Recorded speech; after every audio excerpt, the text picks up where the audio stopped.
Welcome back to the Deeply Rested podcast.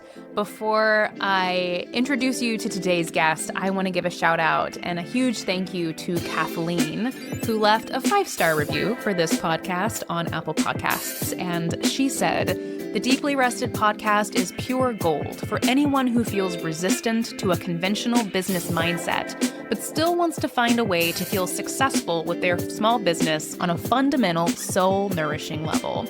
This podcast feels like a cheat code. It's proof that I don't have to compromise my values to pursue entrepreneurship."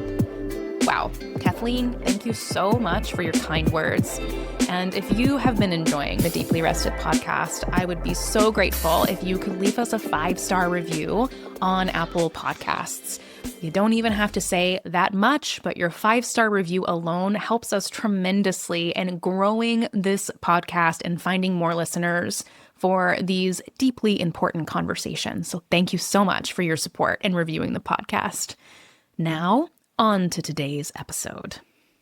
Today's guest is Erica Rooney. Erica is a former C-suite executive turned professional speaker, author, and coach. She is on a mission to help ambitious women break through their limitations to uncover infinite possibilities for their life. Erica is the author of the book Glass Ceilings and Sticky Floors: Shattering Limiting Beliefs and Toxic Behaviors to Uncover Infinite Possibilities. And today, Erica and I talk about how to identify sticky floors in our lives as business owners. Erica's approach is really unique. On this podcast, we talk a lot about oppressive systems and societal constructs that hold us back in our lives. And those conversations are super important. But Erica steps in and says, yes, those conversations matter, but also let's not lose sight of the ways in which we have power and autonomy to shift our sticky floors, the mindset, the negative beliefs we hold about ourselves, and the toxic behaviors that contribute to us being stuck in problems like perfectionism, imposter syndrome, self-doubt, self-criticism, you name it. Erica has a roadmap to help us heal those wounds so that we can reclaim our wholeness as entrepreneurs, as people, and move through the world in a more empowered way. I can't wait for you to learn from Erica and her beautiful wisdom about getting unstuck from those sticky floors. So sit back, relax, and enjoy this conversation with Erica Rooney. Welcome to Deeply Rested, the podcast that helps people doing good work in the world take incredibly good care of themselves. I'm your host, retired therapist and disillusioned business coach, Megan Meganson. I'm on a mission to help people like you unlearn the rules that keep you trapped in self-doubt so that you can recover from burnout and finally become deeply rested. If you enjoyed today's show, be sure to subscribe to this podcast and join our weekly newsletter at deeplyrested.com/newsletter. Now, it's time for the show.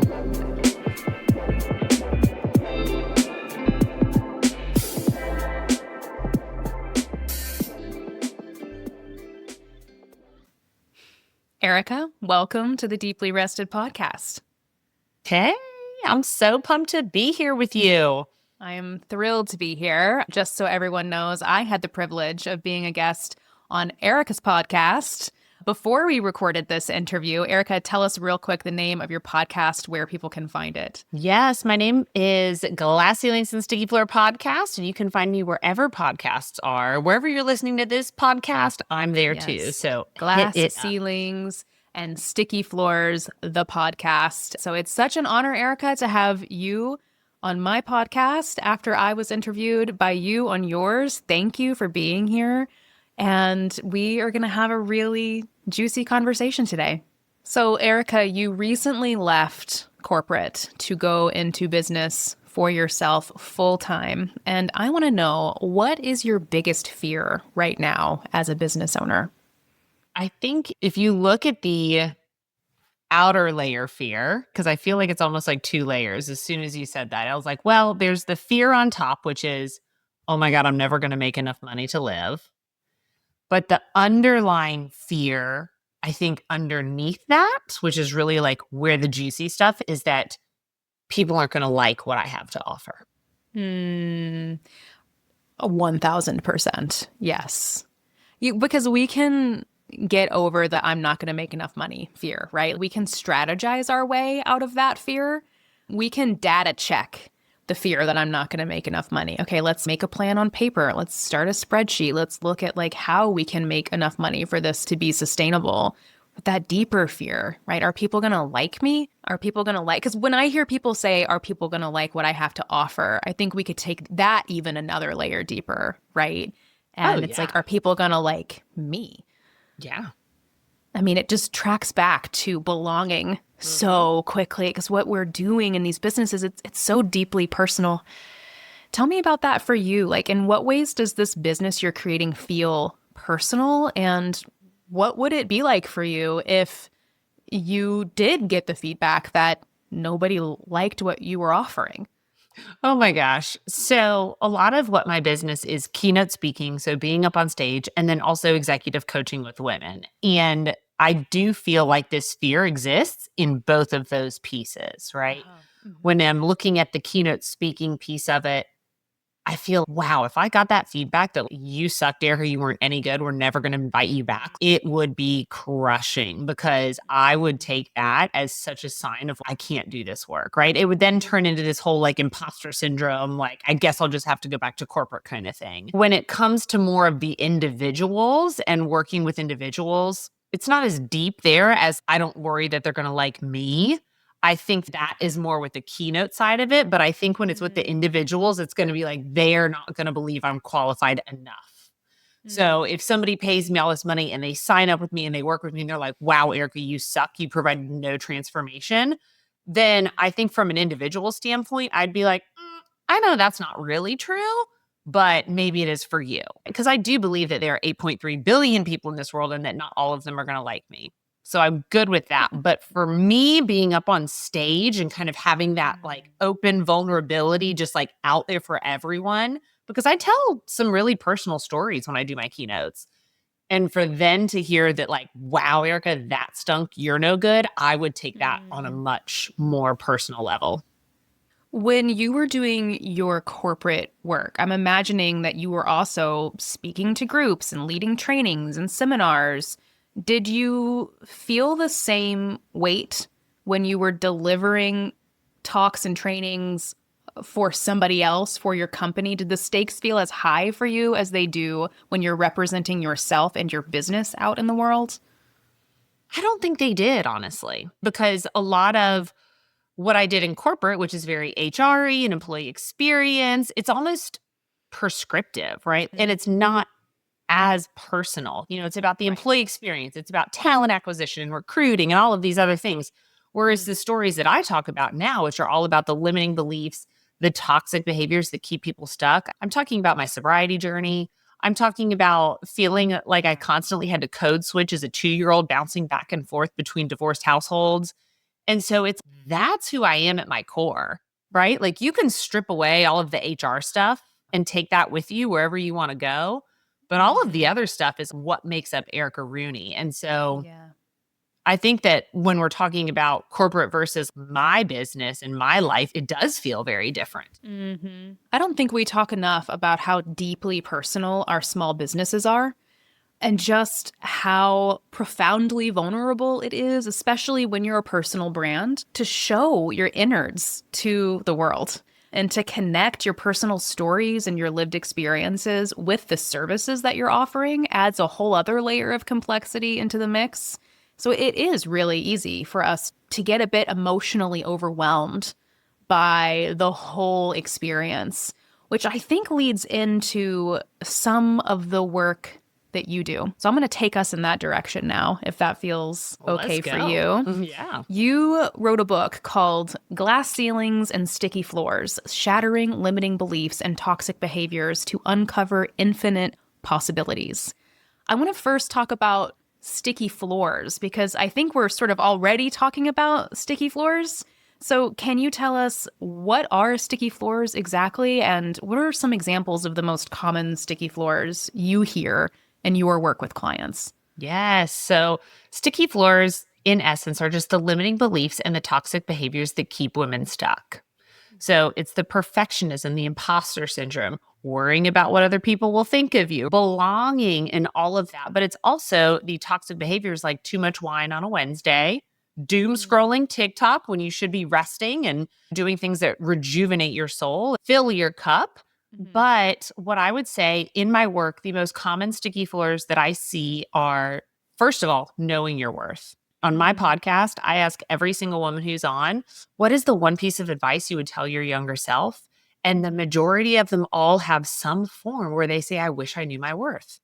And that just strikes such a deep chord because I don't know, something about worthiness to me feels like it just has more magnitude than something like imposter syndrome, right? And that's a personal opinion. But when you're worthiness, you're talking about you and your inherent like soul and everything about who you are. Imposter syndrome feels like something that you can overcome, right? But if you don't feel worthy, I feel like it all starts with that and knowing you're enough just as you are.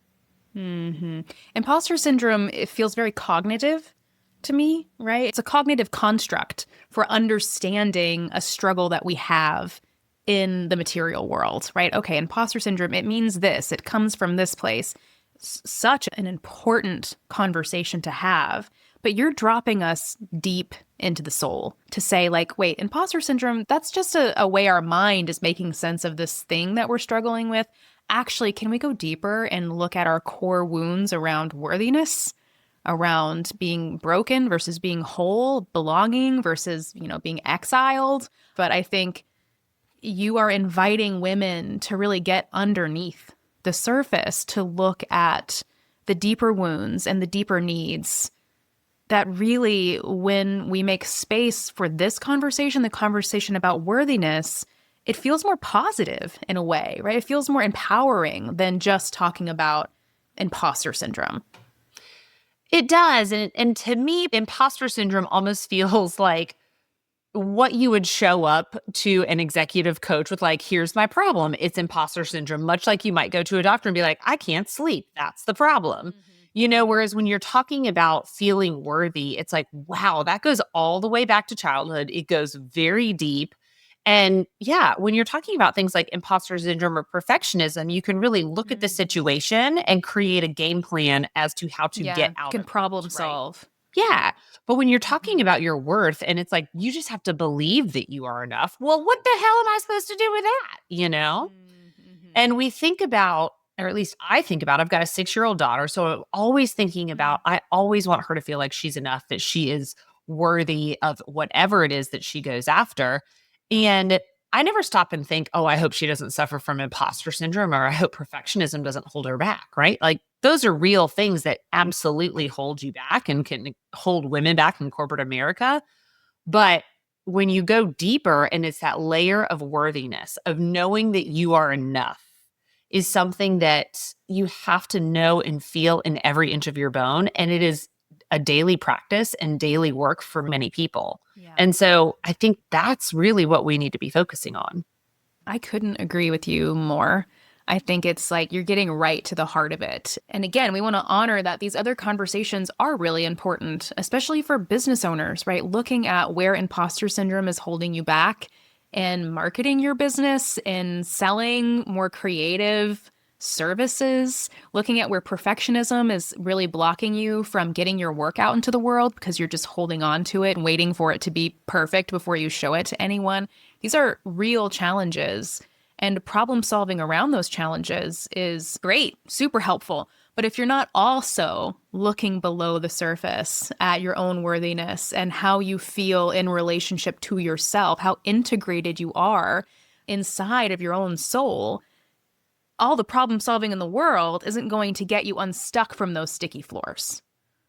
And I also think, too, when I look at how I have broken free from many of the sticky floors that I've struggled with, which, yes, has been imposter syndrome and perfectionism. For me, a lot of it is taking action, right? So with perfectionism, it's okay, just submit that already, even if you don't think it's perfect, right? Put the call out for help, ask this person.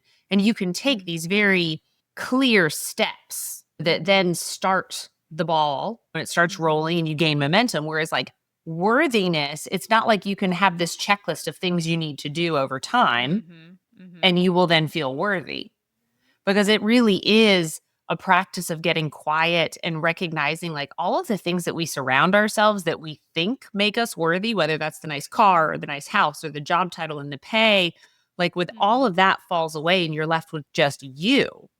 How do you feel? What are some of the ways you help women really reclaim their own sense of worthiness, right? When they do get quiet and start to listen, start to pay attention to the ways they feel about themselves, what do you encourage them to do next? Worthiness is, I call this the marathon game, right? Because it is the lifelong challenge. But when I am working with women who really struggle to understand their self-worth and to feel it and believe it in their bones, I do a lot of visualization exercises where we go back to that woman as a child, that woman as a little girl, right? Very visual cues of what did you look like? What are you wearing? How does your voice sound? What was the weather like outside? And we do a lot of talking back to that little girl as the grown woman to the little girl, speaking to her kindly and asking her questions to fuel her curiosity. I have found that gives women a different lens in which to view their entire lives with, and they start to look at that little girl a little differently. It is extremely helpful if these women have children of their own, especially daughters, because I think we can all easily look and say, I don't want this for my child. But giving them that space to honor who they were as a little child and also to say, hey, all of these things that you went through that maybe caused you to not feel worthy, right? Let's look at some of those situations and let's dissect them for what they really are and look at them through the lens of now we are the grown adult. Now we do have all of these tools in our toolbox and we can re-examine maybe some of these things that happened in your life that happened with you and happened to you and look at it through a different lens. And it kind of just gives them a different narrative to go off of. So powerful. I'm sitting here thinking, oh, it's so funny. Erica calls herself an executive coach because I'm pretty sure you're just being a therapist. I tell you, and let's be very clear, coaching and therapy is very different. And I do not have the licensing or the education to be a therapist. But to speak to that, like the third step in my 4-step framework is all about asking and answering some deep and personal questions.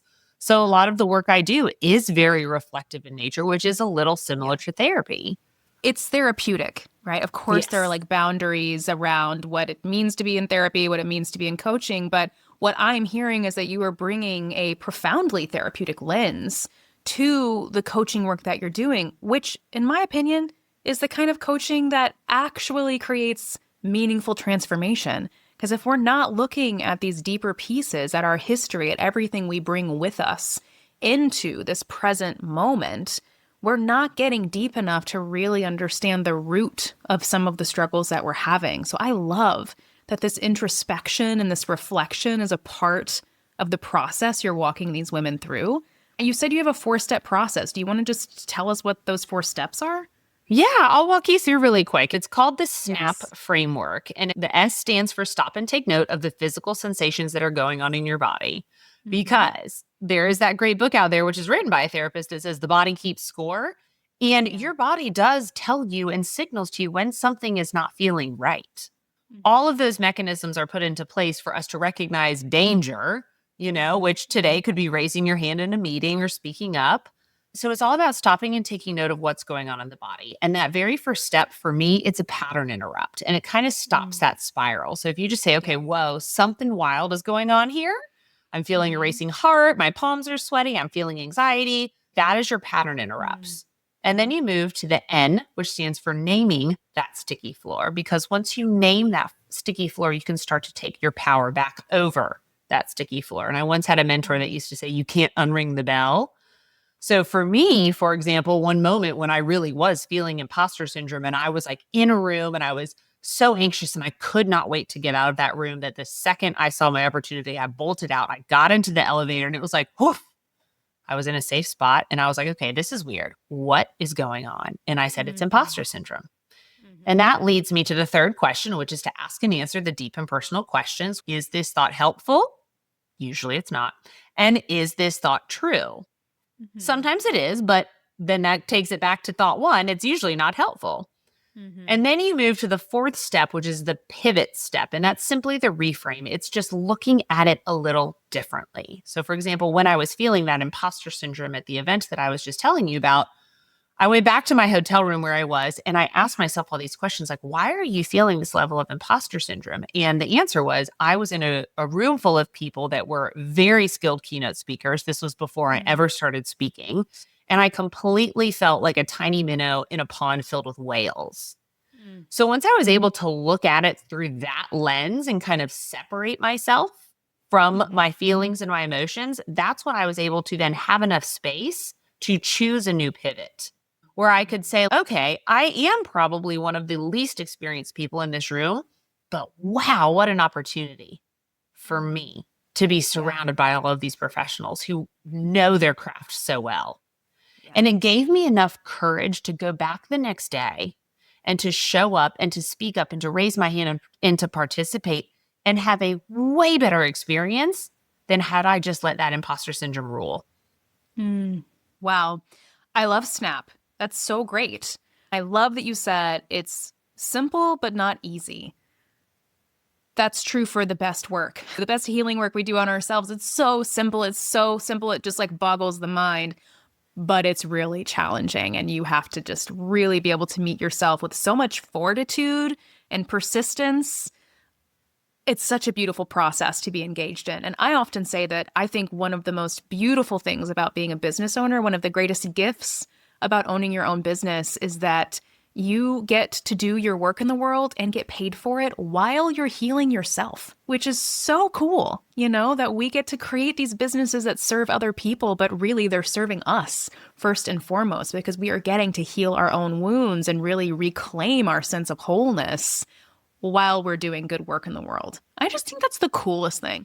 Well, I love that you say that because I have a really great story to share with you. And this comes on the heels of a couple weeks ago. I secured a full fee keynote that I was just so excited about. And it was on the heels of me exiting corporate. And so I was just over the moon. I hung all of my beliefs that I will succeed and I will be amazing on that one gig because that showed me I could do it so quickly after leaving corporate, right? Then guess what? That deal fell through in the last hour. No, I knew that's what and you were gonna say. I was little Miss Messy Depressy, right? Messy Depressy girl, crying, like so upset. I was a hot mess, right? And I had sat with that for a long time. And, again, I know the process. I was doing my own SNAP method, and it took me a while to get to that pivot. Right. And once I was able to get to that pivot and to really sit in it and like, okay, why do I feel this way? What is going on? That's how I was able to uncover that I had put so much of my worth and my goals and dreams on that one gig. And in reality, like that had nothing to do with me losing that gig, And so it was a really great reminder that yes, you are healing yourself when you're going through this because all of these new adventures, especially as I am now fully in my own business and running the show, it's like, wow, okay, all of these other new sticky floors are coming my way that I wasn't experiencing when I had the safety net of corporate and the golden handcuffs. Right.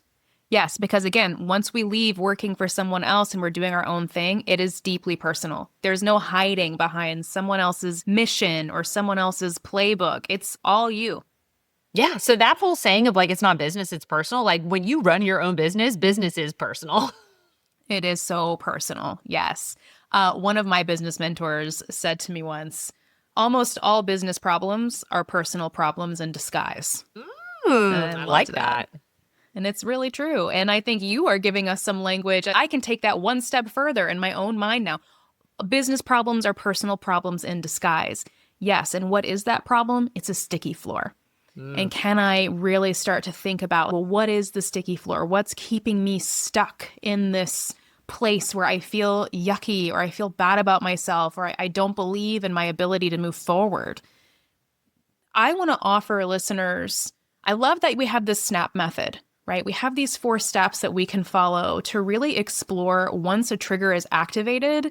What is happening? What is your body communicating to you? What's the story that's playing out in your mind? Can we examine that, reflect on it, and then pivot can we choose a different way to look at this or to experience this moment? And I think something listeners can do right now, listening to this conversation, is just to reflect on what do you know your sticky floors are already? Because we all kind of know, if we think about it. Well, I know I struggle with perfectionism.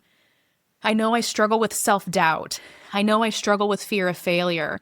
Can you write those on a Post-it note and stick them on your desktop monitor or someplace where they're just visual? You have a reminder that, okay, these are the wounds I'm kind of walking around with, so that it's easier to notice in the moment and to use Snap in the moment when one of those sticky floors gets activated.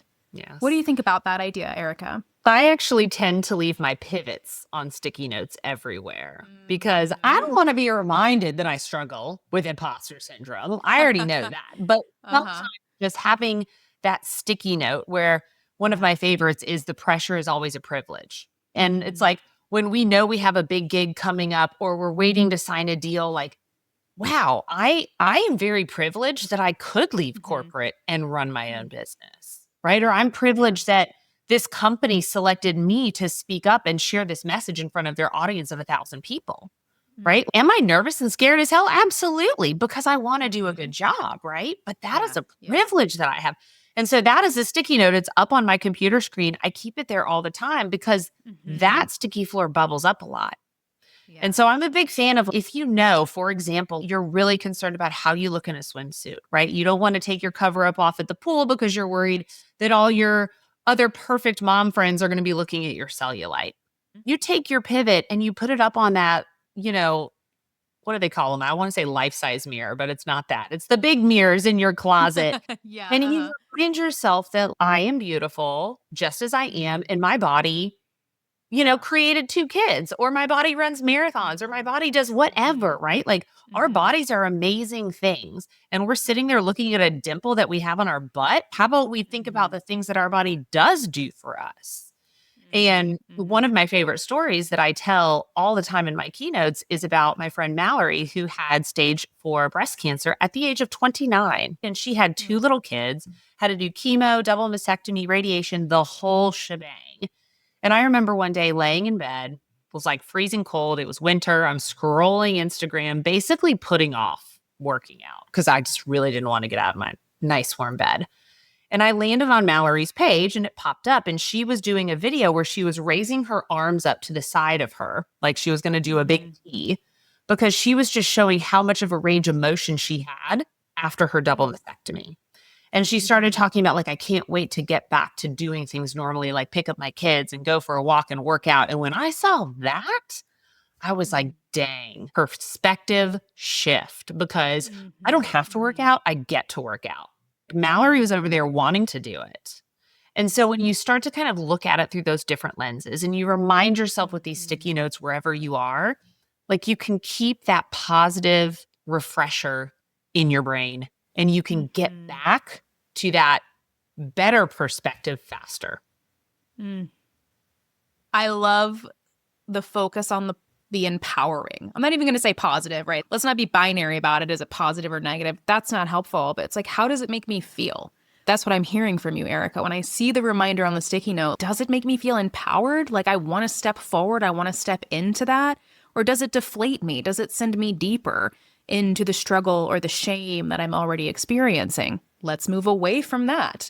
That's less helpful to the cause of getting unstuck from these sticky And I would floors. even say sometimes those sticky notes or just those little reminders, they don't take you necessarily from the negative to the positive, but sometimes they just take you back to neutral. It's okay to still feel the pressure and feel anxiety and, all of those things. Like we're not trying to make those feelings go away, but it takes it out of this space where it is more harmful. And it brings you to a place where it's like, okay, yes, I'm experiencing the pressure and the anxiety and I want to do a good job. And now I'm in a place where it's like, okay, I can. You don't have to go to like rainbows and sunshine and unicorns and like, yeah, I love the work that I do and everything's amazing, because that's not always the case. But getting back to neutral will sometimes get you where you need to go. I love that. What would you say, Erica, to a small business owner, solopreneur who is listening to this conversation and they're brand new to your concept of sticky floors and they're still trying to wrap their head around it. So if a business owner said to you, how can I begin to really get clear on what my sticky floors are? What advice would you have for her? Well, number one, I have a great assessment in the book that you can take where you can go Excellent. through. Yes, you can go through and you can check it off. But if you are really sitting there and you're like, I don't know how to get started, or maybe you feel like I have so many sticky floors, like, how do I start? It goes back to those reflective exercises. Start thinking about, when do you feel the best and when do you feel the worst? And what are the situations around those scenarios? Because I'll also tell you this. These sticky floors that we have, they do often live in our unconscious mind, which makes it hard to sit there and identify it. Right. And I was a person that I never thought I struggled with perfectionism. I like things a certain way, sure, but I wasn't like crazy about how clean my house is. And I've got kid stuff everywhere. So I didn't think it applied to me. And I was talking with another woman, and she was telling me how her perfectionism with her workouts really derailed her. And I was like, well, tell me more about that. What do you mean? And she was like, Erica, if I can't do 30 minutes a day of a high intensity workout, like, it's not good enough. She said that. I was like, oh my gosh, she is looking into my gym right now and into my mind and into my soul, because that is how I used to be. I come from a fitness background, so I used to have all the time in the world to work out. So for me, 30 minutes a day used to be nothing. Well, y'all, life changes. I got married. I became a C-level leader. I traveled a lot for work. I had 2 small kids. Like, 30 minutes a day, that wasn't always something I could promise myself. And I would find that I would look at the clock and I'd be like, oh, I only have time for 20. That's not quite good enough. I'll just do it tomorrow, or I'll start next week. Meanwhile, my husband would come up to our home gym where my office also is located, and he'd be like, I only got 15 minutes. I got to get in what I can. And I remember I'd look at him and I'd be like, you are so dumb. What is 10 minutes going to do? Well, at the end of the week, if he's getting 10 minutes or 15 minutes here and there, he's got a whole hour more than I ever did. Yeah. And so sometimes when you're sitting in those places and you're like, no, I don't think I struggle with that, but talking with others and hearing their struggles and what they're going through can sometimes cause you to recognize, oh, I do that too, or this is how it shows up in my life. And now when I'm setting my goals around fitness, what I have learned is that if I set rigid goals, I will not stick to them, because life will happen and I, miss a workout, or I can't get the whole workout in. And my tendency is to throw it all away. So now my goals around fitness are, I just need to get intentional movement in at least 3 times a week. And that opens up so much more flexibility for me. So much kinder. I love these questions that you're leading with. And these are actually key questions in our annual review process that we walk our clients through, which is what felt good this year and what didn't feel good this year. I'm actually less interested in your metrics, and I'm more interested in the information you're getting from your body. So using that as a starting point feels really solid. And I'm coming back to the starting point because I think as business owners in particular, we're so busy and we feel so chronically behind that it's easy for us to listen to a conversation like this and latch on to the solution. Oh, snap. Okay, a 4-step process. Got it. I can do it. I can implement that. And we skip over this harder, more nebulous step of first slowing down and reflecting on, well, what are my sticky floors? Because if you don't know what they are, you're not going to know when to use Snap to help you calm that down and make a pivot and make a change. I love this as a starting question. In my business right now, reflecting on the year or the quarter or whatever makes sense for you, what am I doing in my business that feels really good? And what is happening in my business that feels really bad?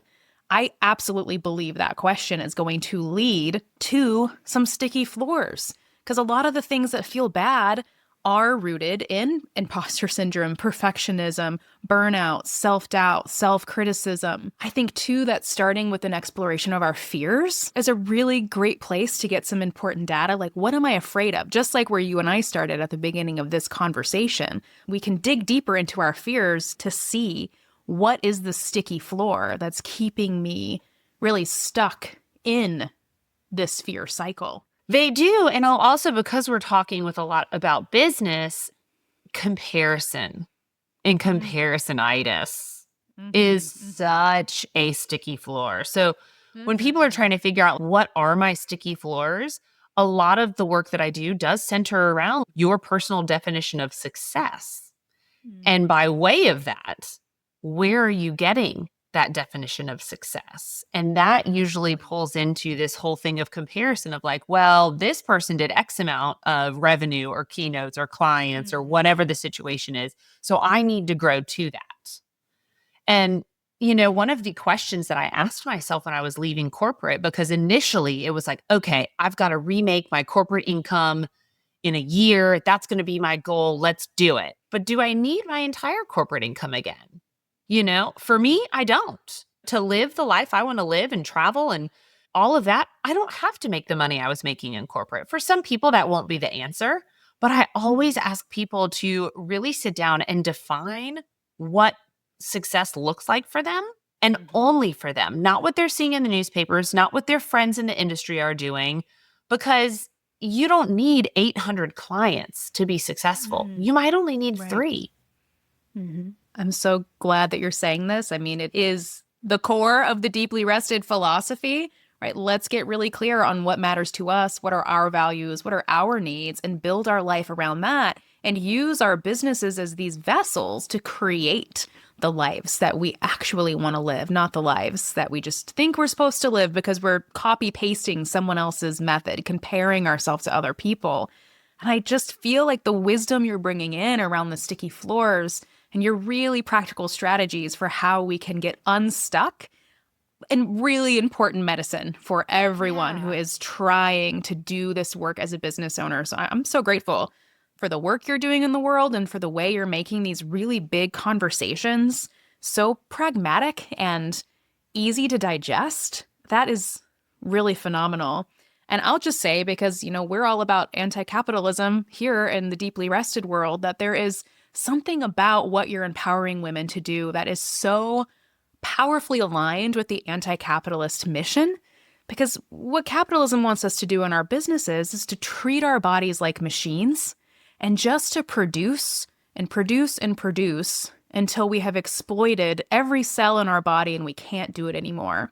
And you're coming in and saying, actually, there's a different way. We can approach business building in a different way. For people who might be listening who have traditional 9-to-5 corporate careers, like you can work in a company in a different way. And there's something so powerful about your book and your message that we have a lot of control over a lot of the struggles that we're having in this world. It can be easy to point fingers at all of the oppressive systems that are causing us harm. And that is real. And we will absolutely continue pointing our fingers at those oppressive systems.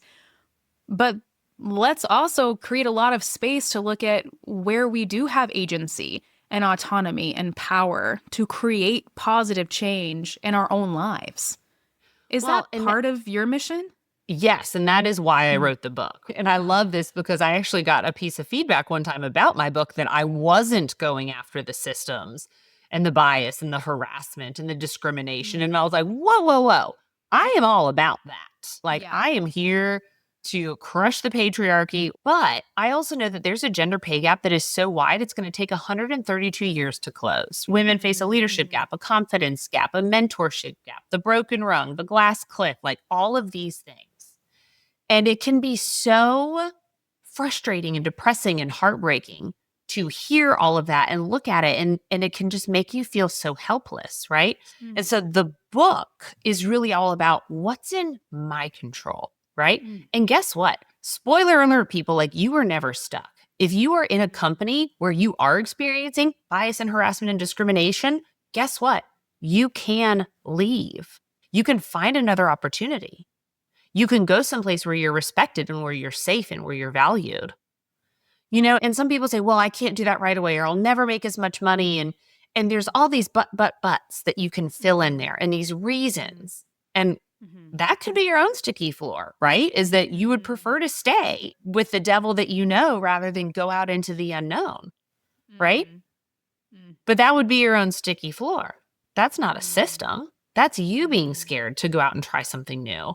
But that book and the SNAP method and everything I put in there, we really focus on the power of science and evidence. Like, I want to know why we're doing these things or why we're not doing what we should. Because for me, that was not going to be my story. I was not going to be helpless. I was not going to be like, well, it's just never going to happen for me because of the systems.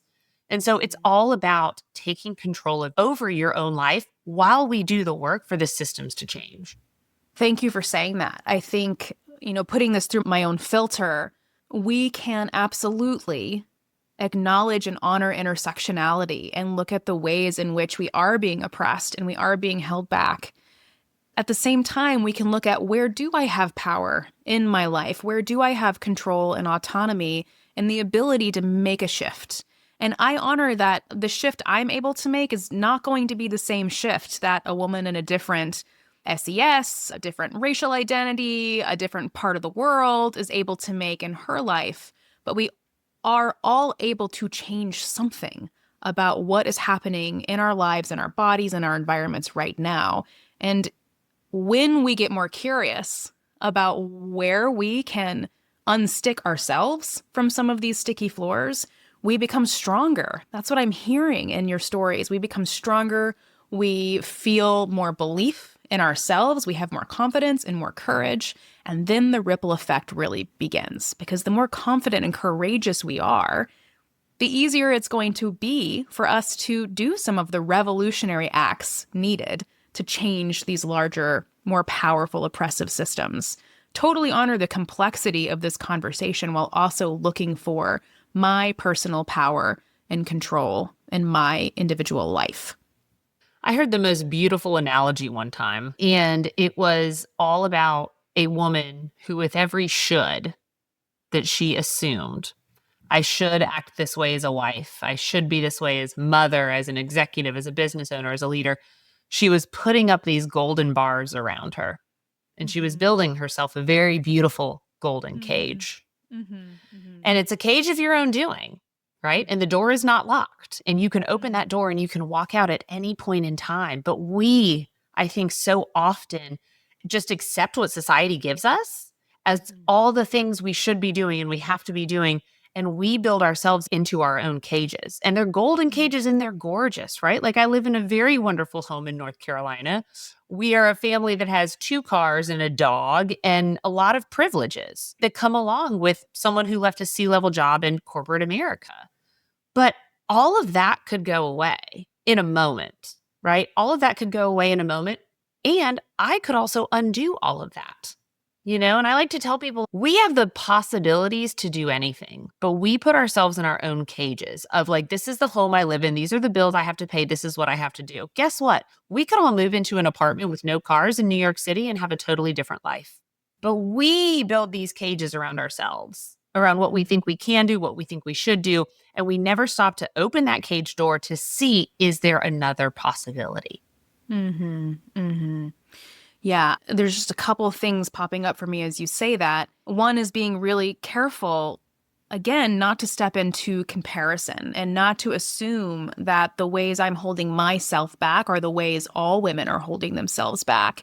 Because there are a lot of people who, like you said, who have fewer privileges than we do, who really are, the places in their life where they can make change are much fewer and further between than the places where I can make change in my life. As a woman with privilege, as a white woman with means and money and the ability to change things in my life that I need to change. So I think it's important that we're really mindful that there are a lot of people for whom change is a lot easier than others, and that we not compare our journeys to each other, but that we are all looking, again, at where in my life do I have the agency to change something about a sticky floor that's keeping me trapped in a really limiting way of understanding the world. Where can I create more empowerment, more expansiveness in my own business and my own life? And the other thing that I want to say to that as I'm listening is just how important I think it is that we do this in community, that part of this healing process that we're talking about, feeling our own wholeness and looking at ways that we can become more empowered in our lives and our businesses, involves moving away from the belief that we are all separate from each other, that we are all on individual journeys. I just think the more we can do this work in community and relationship with other people, the easier it is to create a collective sense of healing and well-being, which is what so many of us are really longing for. Did I ever tell you what my stickiest of floors was? What really kind of was a big catalyst for all of this? I would love to hear it. Wine. And I say this, but as the C-level leader with 2 small kids in the middle of the pandemic, I relied on wine to get me through the hard days. I think you know where this is going, but that doesn't bode well over time. I found myself relying on bigger and bigger glasses of wine to get through the day, to help me sleep and help me do all this. And when I finally decided that drinking was not having a good place in my life and it was keeping me back from all the things I wanted, and I decided to stop, it felt very lonely. It felt very isolating. And I mean, yes, of course, there's the shame and stigma that comes with addiction and all of those things. But when I found community, and when I started talking with other women who were saying, you know what, wine doesn't have a place in my life anymore either. And that's not what gets me through the days anymore. Here are the other things. I was able to then talk about it more, which made me more comfortable with it, which made me more confident, which helped me grow and helped me get unstuck. Same thing when I talk about my struggles of being a woman in corporate America in a C-level leadership position, right? That can be really challenging.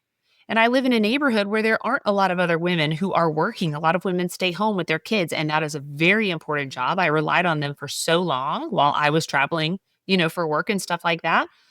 But being in a like-minded community with other C-level leader women who were having to be away from their kids during the Christmas holidays because they were asked to work, I found community in that, and it made me feel better. So yes, when you share these sticky floors and you talk about them with other people and you find that other people, hey, I struggle with that too. I've been through that. It makes you feel so less alone.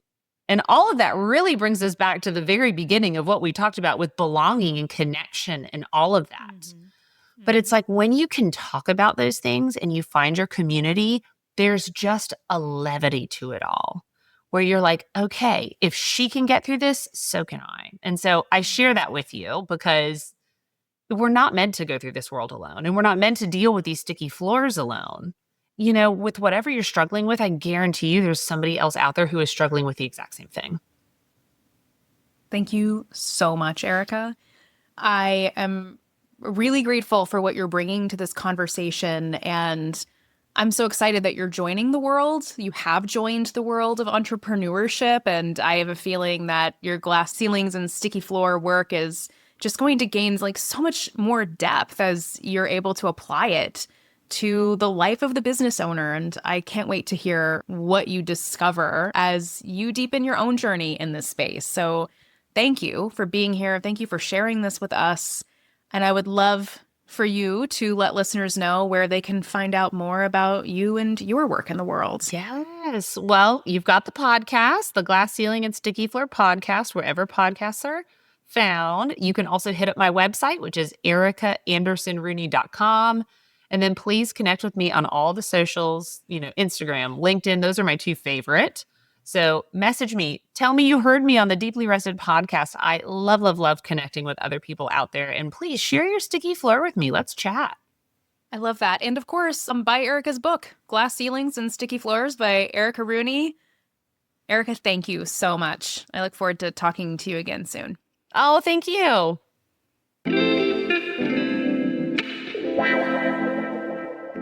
Thank you so much for listening to today's episode of Deeply Rested. If you enjoyed this conversation, I would love to invite you to join the Deeply Rested weekly newsletter. You can sign up at deeplyrested.com/newsletter.